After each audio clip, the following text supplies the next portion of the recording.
Kan Yang mana?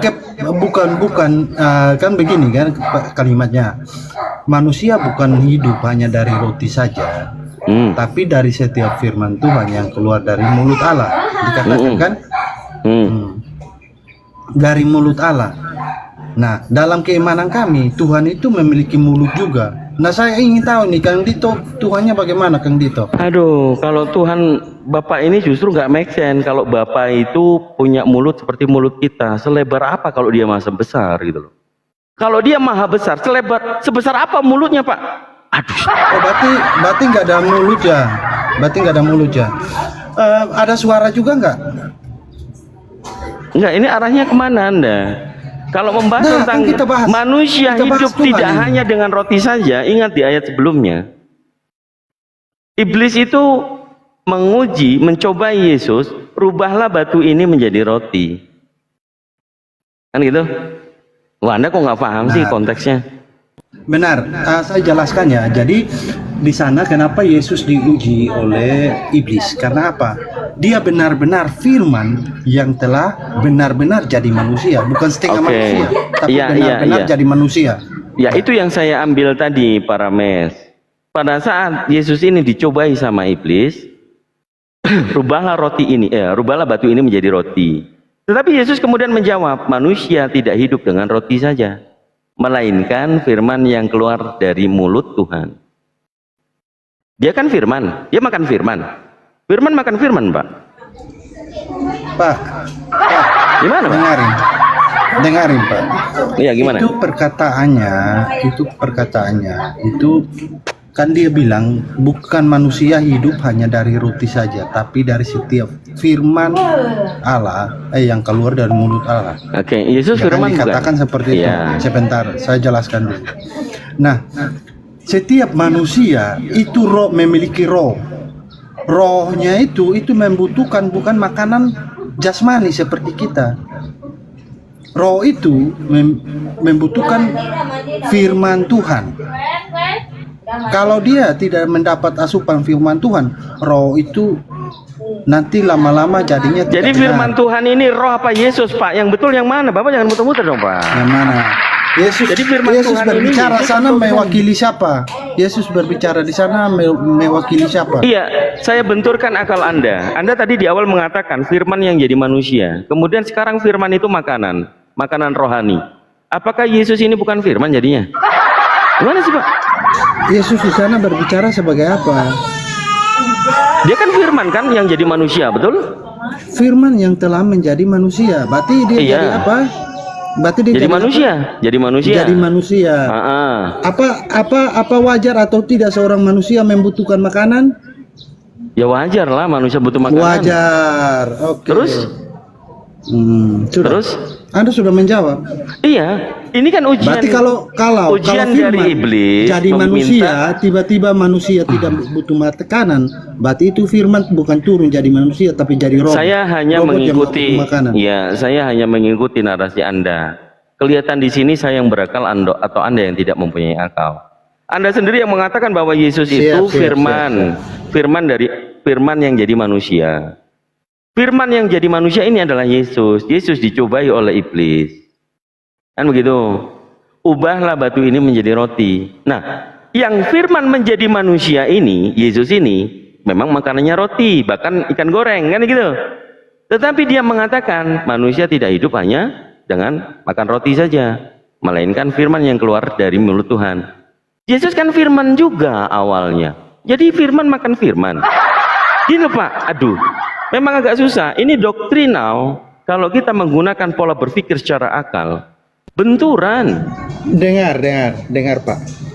Saat Yesus dicobai di padang gurun, itu firman atau dia manusia yang sudah jadi firman sudah menjadi manusia, Pak? Iya. Asalnya firman kan? Kok iya? Saya ulangi pertanyaan saya. Iya. Pada saat Yesus dicobai di padang gurun, itu pada saat itu firman sudah jadi manusia apa firman belum jadi manusia? Sudah jadi manusia. Sudah jadi manusia. Berarti dia berbicara di sana sebagai manusia yang sebelumnya adalah firman. Firman yang telah menjadi manusia. Manusia, ya. Nah, sudah. Dari tadi saya sudah jawab. Seharusnya Anda sudah nangkap ya. Iya, saya nangkap, tapi secara logik itu tidak logik sekali. Tidak logiknya bagaimana? Oh, masih nggak logik. Apanya yang nggak logik? Silakan. Yesus awalnya adalah firman menjadi manusia. Kemudian dia mengatakan makan dari firman yang keluar dari mulut Tuhan. Bukankah dia dari firman? Makanannya firman. Ada berapa firman di situ? Dia mengatakan akulah firman misalnya, tapi tidak ada terus begitu. Firman itu menjadi manusia. Oke, saya ikuti kan begitu tadi. Ingat. Conclusion dari saya ikuti. Kalau firman itu yang adalah manusia, itu Yesus, pada saat dia dicobai oleh iblis tentang merubah batu menjadi roti, Yesus malah ngomong, manusia nggak hanya hidup makan dari roti saja, melainkan dari firman yang keluar dari mulut Tuhan. Bukannya dia keluar dari mulut Tuhan juga, dia firman. Ngerti nggak maksudnya? Itu namanya tidak simbiosis, maksudnya tidak relevan gitu loh. Yang dasarnya Yesus ini Anda katakan tadi firman yang jadi manusia, dia mengatakan manusia tidak hidup makan dari roti saja, tapi dari firman juga. Ada berarti firman yang jadi makanan kan gitu, bukan hanya jadi daging, begitu kan maksudnya? Agak susah sih Pak. Atau mau saya buat Anda jadi oneness?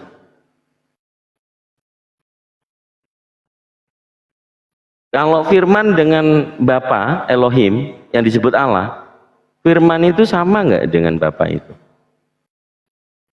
Firman adalah Allah. Allah itu Bapa kan? Firman adalah Allah atau Bapa yang jadi manusia? Kalau Anda seorang Tritunggal, jelas Anda mengatakan tidak. Gitu kan? Enggak. Jadi kami meyakini yang turun ke dunia itu bukan Bapa, firman-Nya, firman dan Roh, tapi firman saja. Oke, firman saja. Di Filipi 2, gambar rupa Elohim, dia penjelasan ya, bukan objek ya. Rupa Elohim adalah Elohim itu sendiri. Dia menjadi seorang hamba, menjadi manusia, yang juga akan mati disalibkan. Di situ gambarannya adalah Bapa yang jadi manusia, Pak. Tidak menyebutkan tentang firman. Gimana tuh? Saya ahli ngotak-ngatik dasar dialektika tentang analisa teologis. Anda meyakini sebagai Tritunggal, tapi sayang sekali tulisan Tritunggal yang letterlek itu cuma satu. Tetapi itu sisipan. Tapi kalau Anda mau saya jadikan oneness, yang disalibkan itu Yesus tubuh kemanusiaannya, menurut teman-teman Tritunggal, Kolose 2 nomor 9. Oke, saudara tadi mengatakan bahwa sisipan. Sisipan Ya. itu apakah tertulis atau tidak, saudara? Tertulis tetapi dalam kurung, dan itu bukan tertulis. firman. Berarti Ya. bukan asal disisip ya, bukan asal disisip ya. Yang Tapi awalnya tertulis tidak ya? ada, itu sisipan itu catatan pinggir. Tertulis tetapi itu tidak ada dalam naskah aslinya. Itu keterangan Ya, daripada tetap kan itu tertulis kan, bukan kata yang ditambahkan, tapi itu memang benar-benar ada tertulis. itu kata yang ditambahkan. Hanya disisipkan. Coba 2 Yohanes pasal 5 nomor 7 itu. Sebab ada 3 kesaksian. Gitu kan? Coba baca di original teksnya itu ada nggak? Kemudian baca dari tafsirannya. Tafsiran apa? Matthew Henry atau tafsiran Yerusalem? Semuanya sama. Tidak terdapat dalam teks aslinya. Bukan 2. 1 Yohanes pasal 5 nomor 7. Nggak perlu dikasih tahu, ini kita sering bawakan itu kok. Tapi akhirnya apa? Tidak menjadi suatu memang yang melunturkan iman Tritunggal. Saya tahu. Tapi kalau ada tertulis Kolose 2 nomor 9. Dalam dialah, dia di sini Yesus. Secara jasmaninya, secara dagingnya, itu kepenuhan kebapaan. Kepenuhan keilahian. Dagingnya ini Bapa. Dagingnya itu Allah. Jadi yang disalib Allah juga. Iya dong, gitu loh, gimana? Berdiam segala kepenuhan Allah bukan berarti Allah yang turun ke dunia ya. Filipi 2 nomor 6, nomor 7, nomor 8. Di nomor 7 itu Kalau Elohim Allah yang yang jadi turun manusia. ke dunia, kalau Allah yang turun ke dunia, nggak perlu lagi lewat proses dilahirkan.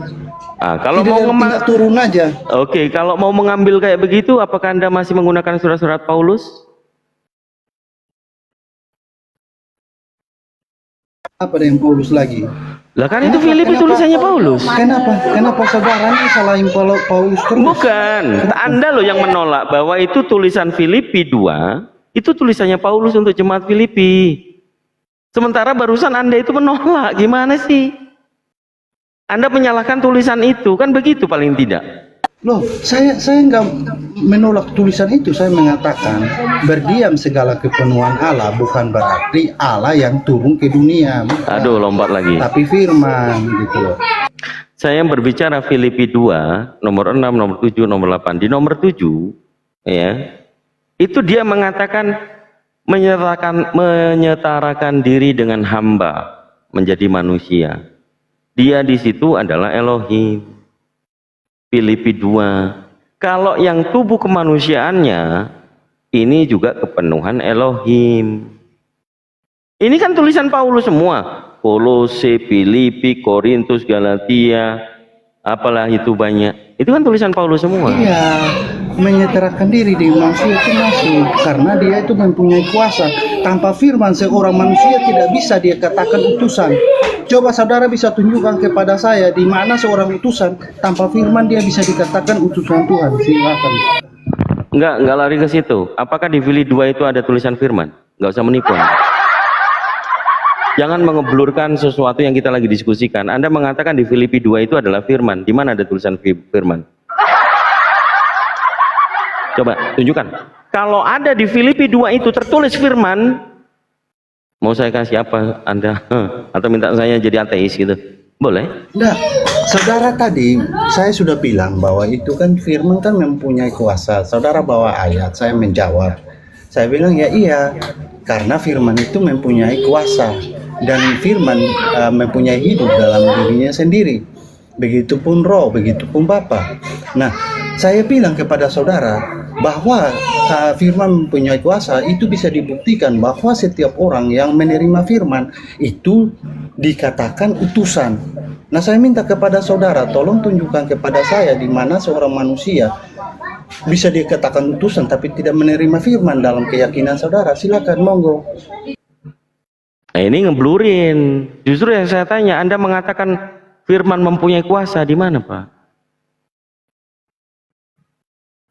Di mana ada firman mempunyai kuasa? Kalau firman tidak mempunyai kuasa, bagaimana seseorang itu kok harus menerima firman dulu baru dia dikatakan seorang utusan?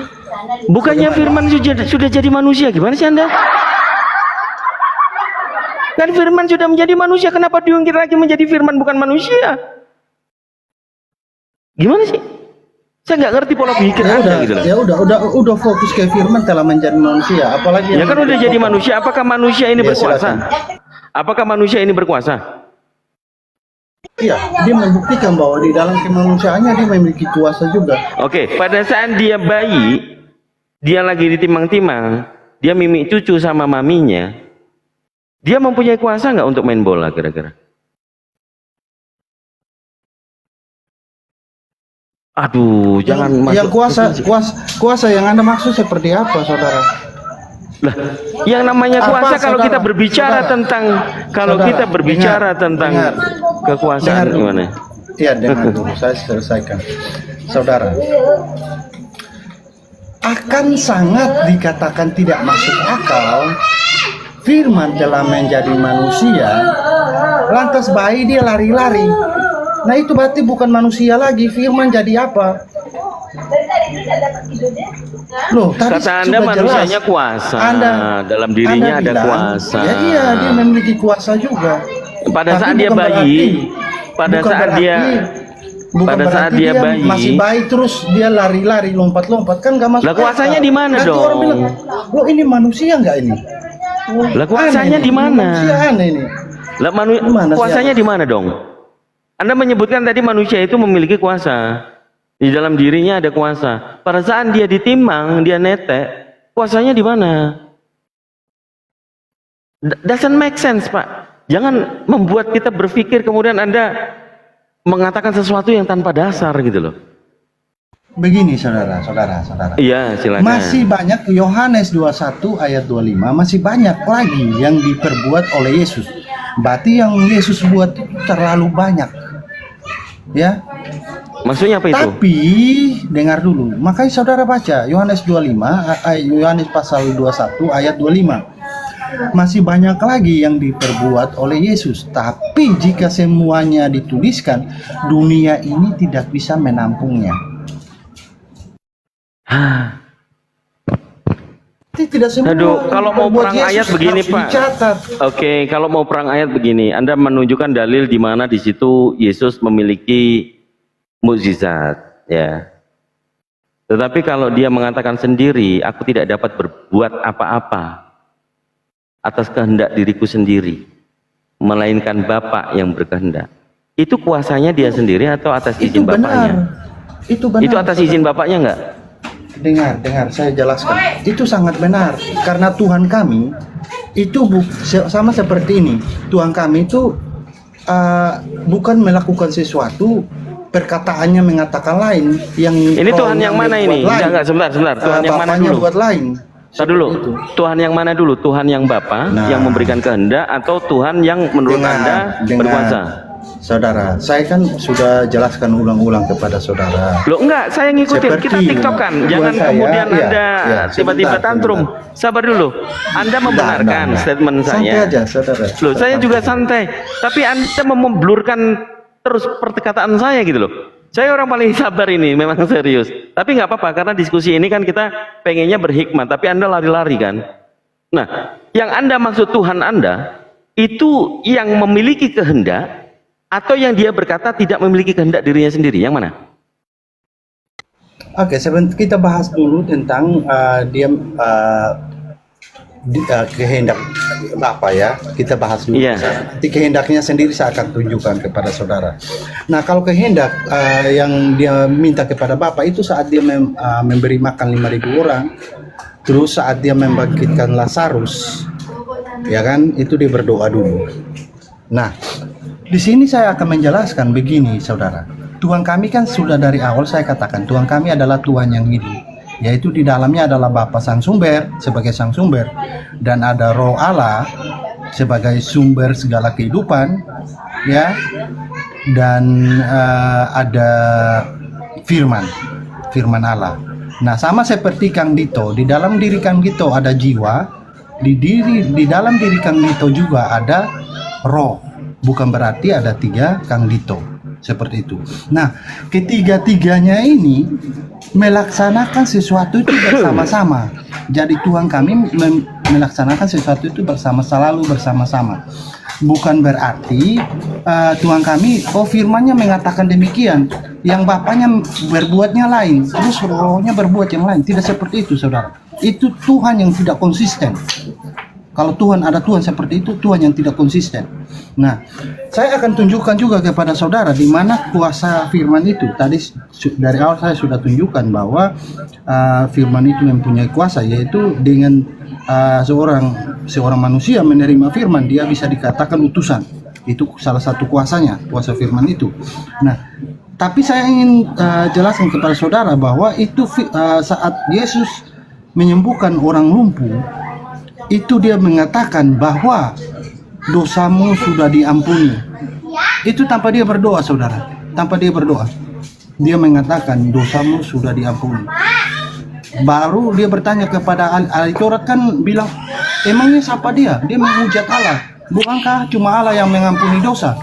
Langsung Yesus bilang, supaya kamu tahu di dunia ini anak manusia pun berkuasa mengampuni dosa. Nah, terus dia bukan cuma itu saja, dia bertanya mana yang lebih sulit. Iya, poinnya aja Pak. Saya mengampuni nunggu dosa atau berkata. Saya udah tahu semua gitu loh. Silakan. Bangunlah, poinnya dan aja. jalanlah. Iya, poinnya dia membuktikan itu orang lumpuh itu berjalan. Oke, udah cukup. Ya. Oke, udah cukup ya. Jadi yang Anda buktikan mengenai ada yang diberikan kehendak oleh Bapa. Bapa itu Tuhan kan? Tuhan. ada juga yang menurut Tuhan Anda, Yesus yang manusia tadi kan Tuhan Anda kan, ini memiliki kuasa sendiri. Dia berbicara di dosamu telah diampuni. Diampuni atau kuampuni? Ini saya rasa pola berpikir yang harus dianalisa. Kalau Yesus yang mengatakan dosamu telah diampuni, bukan dia yang mengampuni, melainkan tetap melalui kehendaknya. Dia mendengarkan apa yang dikatakan oleh Bapaknya. Nah, satu hal Pak, tadi merujuk kepada unsur di dalam manusia, tubuh, jiwa, dan roh. Manusia tanpa jiwa disebut wong edan Pak, ya, tapi tetap hidup. Manusia tanpa jiwa ini gilang, gilang. Saya bilang gilang daripada saya kebenet. Saya gelo. Kalau nggak ada jiwa, tapi masih dikatakan manusia. Ini 3 unsur. Kalau dalam penerapan analogi keesaan yang Anda maksud, ini gugur, ya. Karena tidak ada jiwa pun, cuma 2 unsur, manusia masih tetap hidup. Ada contohnya, orang itu makan di sampah, nggak pakai baju, nggak peduli dengan kemaluannya, kan gitu kan? Itu 3 unsur yang hilang satu pun, dia masih tetap disebut manusia karena masih hidup dan bernafas. Tuh, kalau tentang Tuhan Anda analogikan seperti itu, mohon maaf. Esa yang dimaksud adalah satu kesatuan. Bagaimana yang dikatakan Paulus di dalam 1 Timotius pasal 2 nomor 5. Karena Elohim itu Esa, karena Bapa itu Esa. Bapa itu Esa. Dan Esa pula Yesus. Saya minta untuk jelaskan secara teologis Anda. Apakah yang Esa itu adalah Elohim, Bapa, atau Yesus juga Esa? Menurut tulisannya Paulus di 1 Timotius pasal 2 nomor 5. Saya sudah katakan tadi, saya itu menganalisa tentang teologis. Ya, paham di situ poinnya? Nah, kalau bantahan tentang kemahakuasaan dan tidak mahakuasa, Anda tadi mengatakan yang maha hidup, Tuhan saya yang maha hidup, yang mati di kayu salib Tuhan yang mana, Pak? Pada saat dia berbicara dosamu diampuni, Anda mengatakan itu kuasanya Yesus. Pada saat dia dimatikan, disalib, dibunuh, dia mati, itu kuasanya atau ketidakmahakuasaannya dia? Silakan. Oke, saya jawab ya. Tapi saya mau masuk dulu ke yang tentang mengampuni dosa. Saudara, dia di sana mengatakan dosamu sudah diampuni. Ya kan? Kalau memang orang itu dosanya benar-benar tidak diampuni, orang itu tidak mungkin dia bisa berjalan. Tapi di sana dia membuktikan bahwa orang itu bisa berjalan, yang lumpuh malah berjalan. Berarti menandakan bahwa orang itu benar-benar dosanya telah diampuni. Jadi Bapak juga tidak bisa membantah ayat itu. Sekarang kita masuk lagi. Loh, dia sudah turun menjadi manusia, dia memiliki kuasa. Tapi kenapa saat disalib kok mati, ya kan? Kalah sama tentara Romawi. Kalau mau lebih detailnya lagi, seharusnya Bapak bawa itu, tapi tadi Bapak tidak bawa. Oke, saya akan tanggapi ya. Saudara, itu di Matius pasal 28, ya kan? Ayat 55 itu menceritakan bagaimana kuasanya dia. Saat Petrus memotong telinganya Markus. Sebentar, Matius berapa? Matius 28 ayat 55. Itu kan ada orang-orang Matius 28 sampai 55, Pak. Anda pakai Bible apa ya? Hah? Matius. Iya, Matius 28 ayat 55. Anda pakai Bible apa? Matius 28. Sebentar saya cari. Loh, Matius itu 28 itu sampai 20 aja loh. Waduh, mau ditambahin apa ramai ini? Sorry.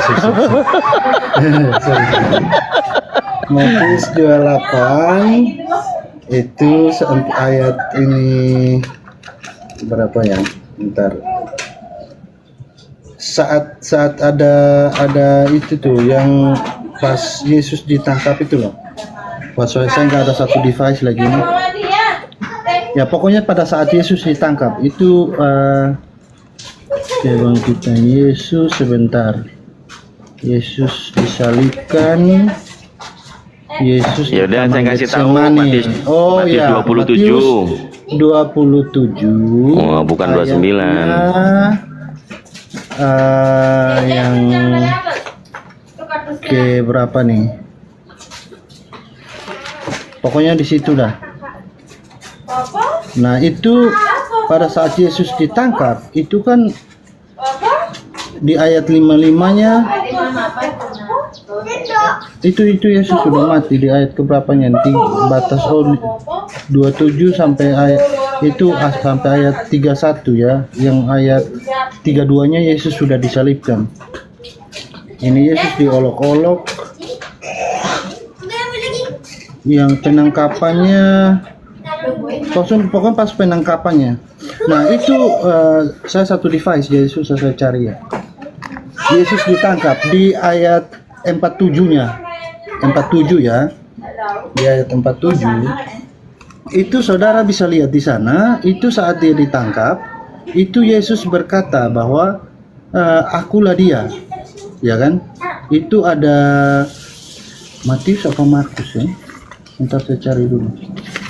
Satu device ini agak susah ya. Nah, itu ada apa? Dia mengatakan akulah dia. Itu orang-orang pada roboh semua. Itu kan pada saat itu kan Petrus kan potong telinganya imam tuh. Itu Markus tuh. Itu telinganya terpotong. Lantas dia marah sama Petrus, suruh Petrus untuk sarungkan pedangnya. Dan telinganya Markus disembuhkan. Bahkan dibilang sama Petrus, apa kamu kira saya tidak bisa memanggil malaikat untuk turun membantu saya gitu. Itu kan ada kalimatnya seperti itu. Tapi ayatnya ya kurang tepat saya karena saya pakai satu device ya, jadi agak sulit ya. Nah, terus tentang kebangkitannya, kenapa dia harus bangkit?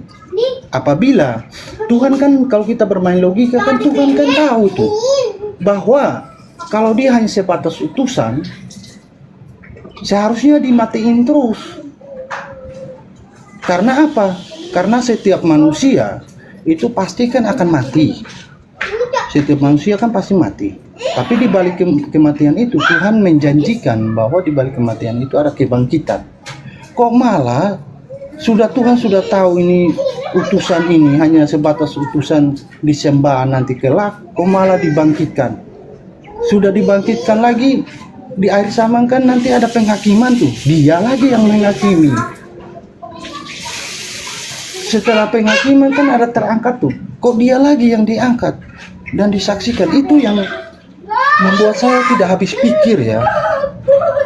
Oke, jadi poinnya Parames apa? Poinnya apa? Karena dia dibangkitkan atau dia bangkit sendiri? Atau dia mengatakan akulah dia yang ditangkap tadi, dia menyerahkan diri atau gimana? Langsung saja, Pak. Poinnya begini saudara. Poinnya kan begini. Dari kita semua manusia, saya tidak tahu di saudara bagaimana, tapi dari saya sebagai manusia kan dijanjikan, dalam keimanan saya dijanjikan akan keselamatan.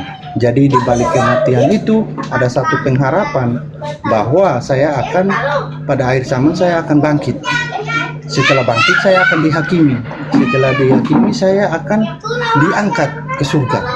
Nah, dan Firman yang telah menjadi manusia itu bukan cuma menjanjikan, dia membuktikannya, saudara. Nah, bagaimana dengan saudara? Baik, saya bantah, Pak. Saya bantah. Jadi Anda kutip di Matius 28 nomor 18. Poinnya adalah Yesus mengatakan sendiri, Yesus mendekati mereka dan berkata, "Kepadaku telah diberikan segala kuasa di sorga dan di bumi." Ingat, ya. Ini perkataan Yesus. Apakah Yesus beneran atau bukan? Nah, pada saat dia dicobai di padang gurun,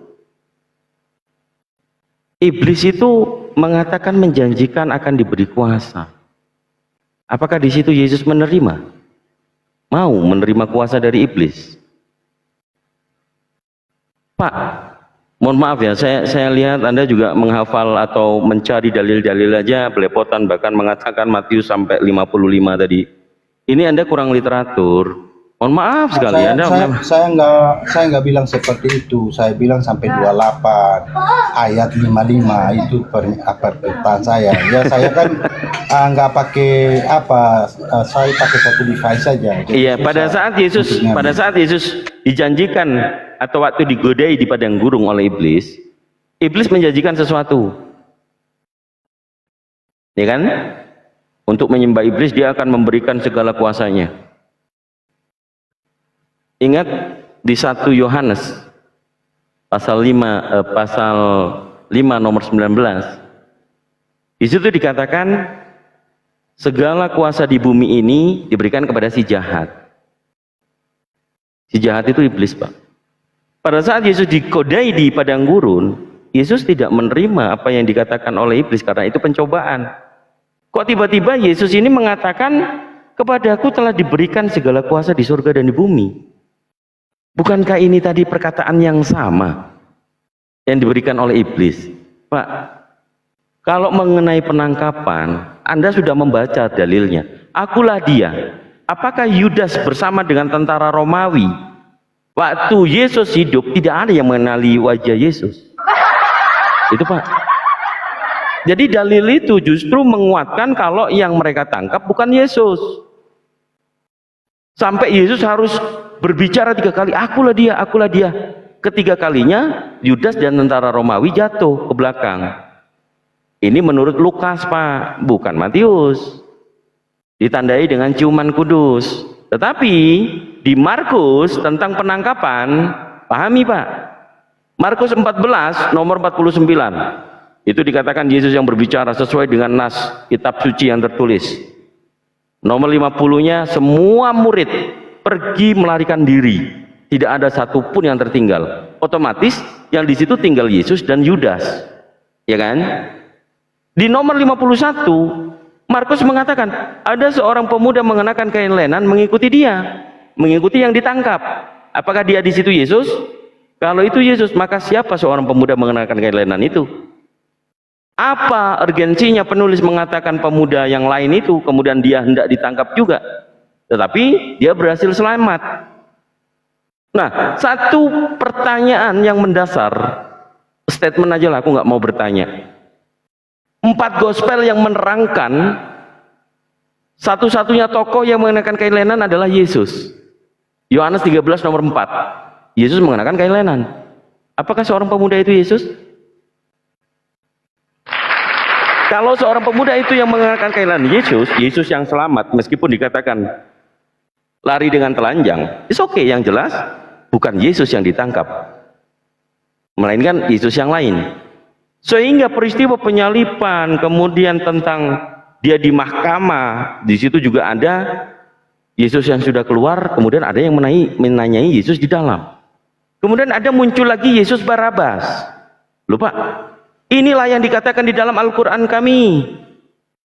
Surah An-Nisa ayat 157, kalau Yesus itu kita pinjam ya sebagai Nabi Isa alaihissalam. Bunyi ayatnya sangat jelas. Wa ma qatalu wa ma salabu walakin subbiha lahum. Jadi dikatakan mereka membunuhnya, mereka menyalibnya. Tapi tidak Allah mengangkat dia ke hadiratnya. Ada orang yang diserupakan wajahnya. Yesus, Nabi Isa, faktanya yang asli dan yang palsu ada. Yang palsu tetap disalib. Kalau di Bible mengatakan segalanya kepadaku diberikan kuasa di surga dan di bumi. Tapi yang diserupakan di Al-Quran ya tetap disalib. Nggak perlu diceritakan yang, karena ini firman Tuhan, firman Allah. Jadi cukup sampai di situ pengetahuan kita. Memang ada penyalipan. Tetapi bukan Nabi Isa yang disalib, melainkan ada orang lain yang diserupakan dengan Nabi Isa. Otomatis itu Nabi Isa KW. Yesus secara penangkapannya itu ada kendala seperti itu. Pada waktu dihakimi ada Yesus Barabas, Yesus yang lain juga. Yang ekstrim, Paulus juga mengatakan ada Yesus yang lain. Kalau sudah ada kisi-kisi, ternyata Yesus nggak hanya satu di dalam Bible, di dalam Al-Quran juga diterangkan. Ini relevan. Maka kebenaran mana yang Pak Rames mau ambil? Kalau memang ada Yesus yang lain. Ada dia mengatakan kepada murid-murid, waspadalah, jangan ada yang menyesatkan kamu. Mereka akan datang memakai namaku dan berkata, akulah Kristus, akulah Mesias. Siapa tokoh di dalam Bible terbanyak surat-surat tulisannya mengatakan Yesus, Kristus, Yesus.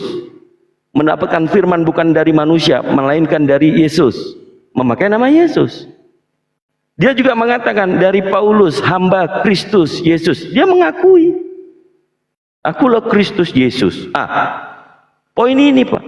Jadi kalau Anda mau membantah-bantah dengan saya terkait dengan kritik teks, saya membaca, saya mempelajari, saya menguasai dalil, Anda masih mengambil-ngambil dalil.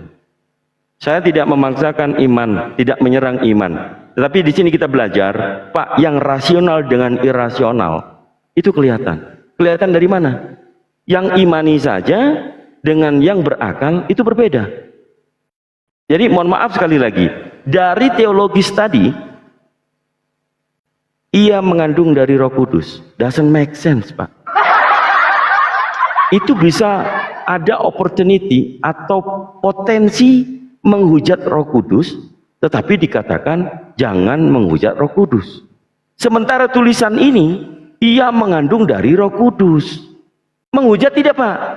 Kalau Bapak cek dari terjemahan-terjemahan lain atau pemahaman doktrin, tidak ada yang berani mengatakan ia mengandung dari Roh Kudus. Tidak ada, Pak. Maka datanglah ke Bani Salemba, LAI. Ini kami di gereja dilarang menghujat Roh Kudus, tapi kalian membuat celah kami menghujat Roh Kudus, bahwa Yesus itu karena hubungan antara Roh Kudus dengan maminya. Itu potensi penghujatan itu, Pak. Bahkan tadi pada waktu Yesus dicobai di padang gurun, iblis yang memberikan kuasa. Kemudian Bapak mengambil dalil di Matius 28, itu dia mengatakan sendiri, aku diberi kuasa. Siapa yang memberi kuasa Yesus? Bapaknya atau iblisnya? Satu lagi, ajaran Kristen lebih banyak memang dari Paulus. Paulus mengatakan di dalam 2 Korintus 12 nomor 7, nomor 8, nomor 9. Dia berkata, di dalam tubuhku ada duri di dalam daging, utusan iblis. Sejak kapan iblis itu ada di dalam dagingnya Paulus? Kemudian di nomor 8 dia berkata, aku berdoa kepada Tuhan, meminta kepada Tuhan untuk mengenyahkan utusan iblis ini daripadaku. Sampai mati pun ternyata tidak ada dalilnya bahwa iblis yang ada di dalam tubuh Paulus itu hilang, nggak ada, Pak. Yang fundamental lagi, dia mengajarkan untuk kaum atau untuk bangsa Galilea. Pasal 4 nomor 7. Kristus telah memerdekakan kalian orang Kristen, sehingga kalian merdeka, dibebaskan dari kuk perhambaan. Hukum-hukum, aturan-aturan tentang perhambaan. Kan begitu? Galatia 5 nomor berapa ya? Saya lupa. Galatia 4 nomor 7 di situ sudah menjadi bukan lagi hamba melainkan anak Tuhan. Anda dijadikan anak Tuhan, wahai saudara-saudaraku Kristen. Yesus aja hamba Tuhan, putra Maryam yang dimuliakan, diberikan kasih karunia, belas kasihan oleh Bapaknya. Tetapi justru dalam tulisan Paulus, sebab Kristus telah menjadi kutuk. Apa kutuk itu? Tumbal. Dia juga mengatakan tanpa disadari oleh teman-teman Kristen. 2 Korintus 12 nomor 3. Ada di dalam tanda kutip. Itu tertuliskan terkutuklah Yesus. Kebanyakan nanti saya lupa nanti jawabnya. Oh sabar, ada Pak Tejo udah ganteng, dia udah mandi dia. Sabar dulu. Meskipun kepanjangan karena nilai Anda itu sudah saya rangkum. Mohon maaf. Jadi pemahaman saya di luar kekristenan, kalau saya di dalam Katolik, ini saya di luar kekristenan, mengajak teman-teman untuk merenungkan kembali. Kalau Yesus dicobai oleh iblis, diberikan kuasa yang memang Tuhan Elohim di 1 Yohanes pasal 5 nomor 19, kuasa Elohim itu diberikan kepada si jahat. Memanglah si jahat ini yang memiliki kekuasaan di bumi, seluruh bumi. Akhirnya apa? Dia mau mencobai Yesus, mau memberikan kuasa. Setelah dia katanya bangkit, dia mengatakan tadi itu, oleh daripadaku telah diberikan kuasa Ini masihkah belum terpikir gitu kan? Oke, saya rasa itu dari saya. Silakan.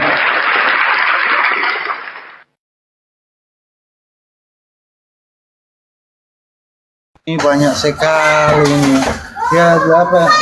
Nanti ada yang kurang saya jawab, nanti tolong diingatin ya. Oke. Ya jadi kita mulai dari Yesus di pencobaan di padang gurun. Iblis kan bukan mengatakan diberikan kuasa, tapi untuk memiliki semua kerajaan di bumi itu. Iblis memang memiliki kuasa di bumi, tapi yang lebih hebat lagi, Tuhan itu memiliki kuasa di bumi dan di surga. Iblis tidak memiliki kuasa di surga.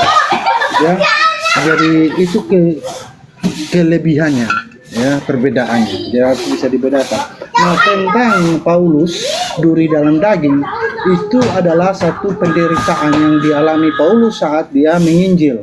Bukan berarti sebagai seorang rasul lantas tidak dicobai ya, tapi dicobai juga karena dia sebagai seorang manusia. Woi, Rames, kau jauh-jauh dulu ngomong. Kenapa dekat sekali dengan keributan kau itu? Kau jauh-jauh berisik. Di sini banyak Kau orang. keluar dulu keluar ke apa? Woi, Marah ini Bang Fahdi Ahmad ini kok marah-marah ini Bang Fahdi ini. nah, dia keluar dulu jauh-jauh. Bising kali dari tadi orang diskusi dia bising kali dia. Anaknya sopo Bang? Anakmu? Tahu dia curi anak-anak siapa? Di sini ada banyak orang ya. Sebentar saya pindah dulu ya. Saya menyimpan barang dulu. Saya pindah.